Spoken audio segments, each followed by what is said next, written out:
नमस्कार दोस्तों, स्वागत है आप सभी का एक बार फिर से। दोस्तों, आज हम सुनेंगे कीड़ी नगरे की कहानी।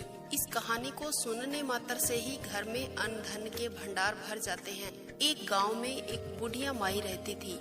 बुढ़िया माई श्री हरि विष्णु जी की भक्त थी। वह दान पुण्य खूब किया करती थी। बस उसमें एक ही कमी थी कि वह कभी भी मंदिर नहीं जाती थी, ना ही किसी सत्संग या तीर्थ यात्रा के लिए जाती थी। एक दिन गांव में ही भगवत कथा का आयोजन चल रहा था। उसके बेटों ने कहा, माँ, आप रोजाना घर में रहकर ही भगवान को याद करती हो, कभी मंदिर भी जाया करो। माँ, गांव के मंदिर में भगवत कथा हो रही है, आप जाकर थोड़ी देर सुन आया करो। माँ ने कहा, चली जाऊंगी बेटा। अपने बेटे को ऐसा कहकर बुढ़िया फिर से अपने काम में लग गई। आज जाऊंगी, कल जाऊंगी कहते कहते 7 दिन बीत गए। 7वें दिन बेटे ने फिर से कहा, माँ, आज तो कथा की समाप्ति का दिन है, आज तो जाकर सुनाओ। बुढ़िया ने कहा, हाँ बेटा, आज मैं जरूर जाऊंगी। बुढ़िया माई ने घर से निकलने में इतनी देर कर दी कि कथा की समाप्ति का समय आ गया। जब वह घर से निकली तो भगवान बूढ़े ब्राह्मण का वेश धारण कर बुढ़िया माई के द्वार पर आए और कहा, ये बुढ़िया माई, कहाँ जा रही हो? वह बोली, भगवत कथा सुनने जा रही हूँ। ब्राह्मण का वेश धारण किए भगवान बोले, कथा तो समाप्त हो गई है, अब वहाँ जाकर क्या करोगी? बुढ़िया माई बोली कि अब घर से जब निकल ही पड़ी हूँ तो क्यों न जाकर तो आऊँ। भगवान फिर बोले, वहाँ जाकर लाओगी भी क्या? बुढ़िया ने कहा, और कुछ नहीं मिला तो वहाँ से एक ईंट तो उठाकर ले ही आऊंगी। भगवान बोले, तुम तो वहाँ से मिट्टी की ईंट लाओगी? हे बुढ़िया, मैं तुम्हें यहीं पर ही एक सोने की ईंट दे देता हूँ। ऐसा कहकर बूढ़े ब्राह्मण ने वह ईंट उस बुढ़िया माई को दे दी। बुढ़िया माई उस ईंट को लेकर घर की तरफ चल दी। जाते जाते रास्ते में सोचने लगी, यदि इस सोने की ईंट को मैं घर ले जाऊंगी तो बेटे आपस में लड़ेंगे, इसलिए मैं इस ईंट को घर के बाहर ही एक गड्ढा खोदकर दबा देती हूँ। यही सोचकर उसने ईंट को घर के बाहर ही आंगन में दबा दिया। ईंट को तो आंगन में दबा दिया, पर ध्यान उसका वहीं रहता, चाहे फिर बुढ़िया कुछ भी कार्य करती, खाती पीती, घर का काम काज करती और उसके बाद उसी जगह पर आकर फिर से बैठ जाती जहाँ ईंट दबी हुई थी। एक दिन बेटा अपनी माँ से बोला, माँ, तुम सारे घर का काम करके यहाँ आकर क्यों बैठती हो? माँ, अपने घर में इतनी जगह पड़ी है, फिर आप यहीं आकर क्यों बैठते हो? बुढ़िया माई ने कहा, बस ऐसे ही बैठ जाती हूँ, आते जाते को देखती रहती हूँ। ऐसे ही थोड़ा समय और बीता, बुढ़िया माई की मृत्यु हो गई। अब यम के दूत बुढ़िया माई को लेकर धर्मराज जी के पास पहुँचे।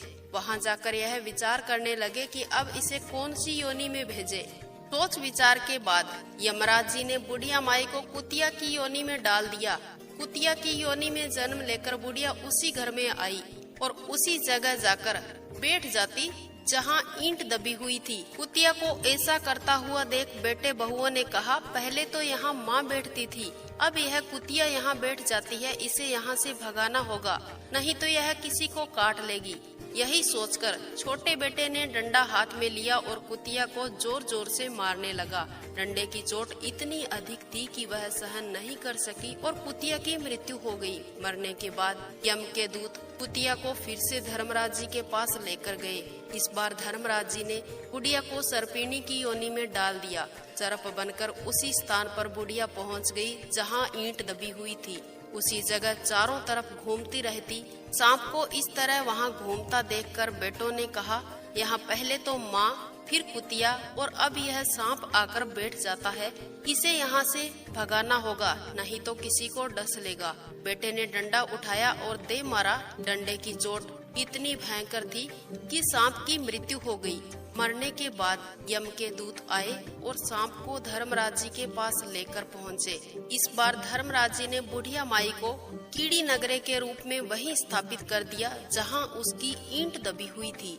आंगन में कीड़ी नगरा होने से बेटे बहू बहुत परेशान थे। ना वह खाना पका सकते, ना खा सकते, तो ना सो सकते और ना ही कोई कामकाज कर सकते। परेशान होकर भगवान से प्रार्थना करने लगे, हे भगवान, यह क्या माजरा है? भगवान बूढ़े ब्राह्मण का वेश धारण कर उनके घर के बाहर आकर आवाज लगाने लगे, मैं भूखा हूँ, मुझे भोजन खाने को दो। बेटे बहू बाहर आए और बोले, महाराज हम तो खुद ही भूखे हैं, घर में कीड़ी नगरे का वास हो गया है, जिसके कारण ना तो हम भोजन बना पाते हैं, ना खा पाते हैं, ना सो पाते हैं, ना कुछ कामकाज कर पाते हैं। महाराज आप ही कोई उपाय बताइए। यह बात सुनकर ब्राह्मण रूपी भगवान बोले, तुम मुझे एक कुंदाल ला कर दो। बुढ़िया के बेटे ने उन्हें कुंदाल लाकर दी। कुंदाल से उस स्थान को खोदा गया जहाँ ईंट दबी हुई थी।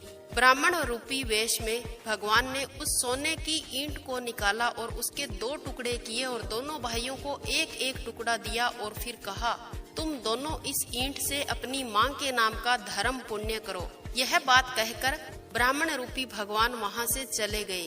ईंट पाकर दोनों बेटे आपस में झगड़ने लगे। एक ने कहा, तू माँ के नाम का धर्म पुण्य कर। दूसरे ने कहा, मैं नहीं करूँगा, तू कर। इस प्रकार दोनों में से किसी एक ने भी अपनी माँ के नाम से दान पुण्य नहीं किया, जिसके कारण कीड़ी नगरा वहीं पर रहा।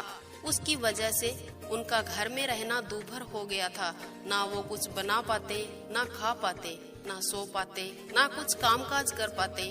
कुछ दिनों बाद भगवान ब्राह्मण वेश में फिर उनके घर आए और भोजन के लिए पुकारा।